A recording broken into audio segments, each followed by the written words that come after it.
Everyone, my self Rahul बनावत। और आज हम बात करेंगे सेरेबेलम के बारे में। सीएनएस का एक बहुत ही इंपॉर्टेंट टॉपिक है। ये फिजियोलॉजी का टॉपिक है सेरेबेलम। एनाटोमी का जो सेरेबेलम है उसको मैंने अलग सेपरेट वीडियो बना रखी है, तो प्लेलिस्ट में आप देख लीजिएगा, वहाँ आपको मिल जाएगी। और इसके डिस्क्रिप्शन में भी मैं लिंक दे दूंगा उसका, तो वहाँ से भी आप देखते हो। सेरेबेलम एक बहुत ही इंपॉर्टेंट टॉपिक है जो अक्सर हर एग्जाम में पूछा जाता है। तो वैसे देखा जाए तो सेरेबेलम एक बहुत, इसके अंदर इसके डिवीजन, इसके फंक्शन, इसके न्यूरल सर्किट और इसके लेशन, बहुत सारी तरह की चीज़ें हैं। बट जो अपन देखेंगे कि कौन सी चीज़ें हैं जो एग्ज़ाम में पूछी जाती है, वो तीन ही चीज़ें पूछी जाती है सेरेबेलम की। एक तो इसके फंक्शंस, एक इसके कनेक्शंस और एक इसके लेसन। इस वीडियो के अंदर मैं ओनली फंक्शन के बारे में बात करूंगा, अगले वीडियो के अंदर उसके कनेक्शन के बारे में बात करूंगा, और उससे जो नेक्स्ट वीडियो आएगा उसके अंदर उसके लेसन के बारे में बात करूंगा। मतलब सेरेबेलम पे तीन तरह के वीडियो बनेंगे, इसके फंक्शन के, इसके कनेक्शन के और इसके जो लेसन है उसके बारे में। तो आते हैं सबसे पहले सेरेबेलम। सेरेबेलम कंट्रोल करता है मोटर एक्टिविटी को। मोटर एक्टिविटी की अगर बात की जाए तो कहने का मतलब वॉलेंट्री जो एक्टिविटी होती है, उस वॉलेंट्री एक्टिविटी को कंट्रोल करता है। जैसे हमें लिखना, पढ़ना, चलना, बोलना, ये साइकिलिंग चलाना, ये जो सारी चीज़ें हैं, इन सभी को कंट्रोल करता है हमारा सेरेबेलम।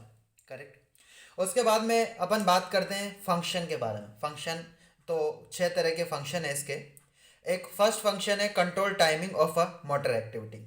इसका मतलब क्या है? इसका मतलब ये है कि जैसे हम लिख रहे हैं, राइटिंग लिख रहे हैं, तो लिखने के अंदर जो हमारी मसल्स का जो मोमेंट हो रहा है ना, तो वो उसका जो टाइमिंग है, टाइमिंग को जो कंट्रोल करता है वो सेरेबेलम ही करता है। सेकंड फंक्शन है rapid smooth progressive from one muscles to the next. इसका मतलब क्या है? इसका मतलब ये है कि अगर एक मसल्स के मोमेंट से जो नेक्स्ट मसल्स का मोमेंट होगा वो स्मूथ होगा और प्रोग्रेसिव होगा। कैसे? मान लो हम चल के आ रहे हैं और चल के सीढ़ियों पे चढ़ रहे हैं, तो चलने का जो मोमेंट होगा वो अलग होगा और सीढ़ियों पे जो चढ़ने का जो मोमेंट होगा वो अलग होगा। तो दोनों ही के अंदर जो मोमेंट है वो अलग अलग हो रहा है।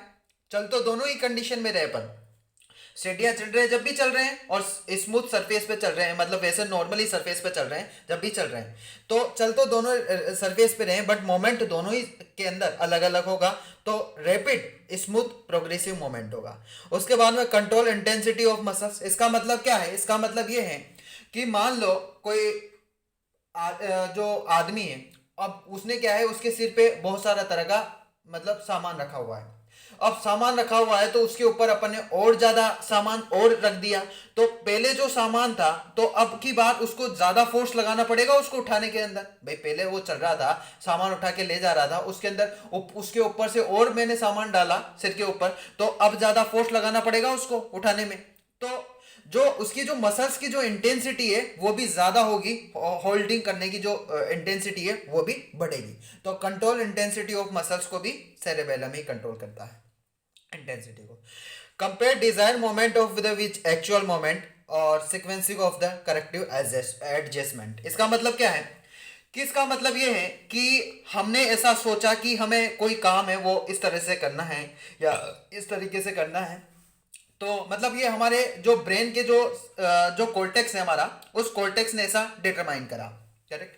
बट एक्चुअली में जो फंक्शनली जो एक्चुअल काम किया गया है वो हमारा सेरेबेलम कंपेयर करेगा उसको, कि एक हमने तो सोचा था इस काम को ऐसे करना है, बट हमारे जो काम है एक्चुअली में वो ऐसा हुआ है। करेक्ट। तो उस सभी के लिए भी हमारा सेरेबेलम जिम्मेदार होता है। तो हुआ क्या कि जब अगली बार वो जो अगली बार जो काम करेगा वो उसको करेक्ट एक एडजस्टमेंट में लाएगा, तो वो कौन लाता है? सेरेबेलम। करेक्ट। उसके बाद में जो हमारी एवरी जो बॉडी के जो किसी भी तरह के जो पार्ट होते हैं उनका जो कंट्रोल, उनकी जो पोजीशन, उनकी किस तरह से उसको मोमेंट करवाना है, उनकी रेट ऑफ मोमेंट और किस तरह का फोर्स है उस पर एक्ट होगा, वो सारी चीज़ें हैं कंट्रोल कौन करता है? हमारा सेरेबेलम। आशा करता हूँ कि ये वीडियो आपको पसंद आया होगा। Thank you.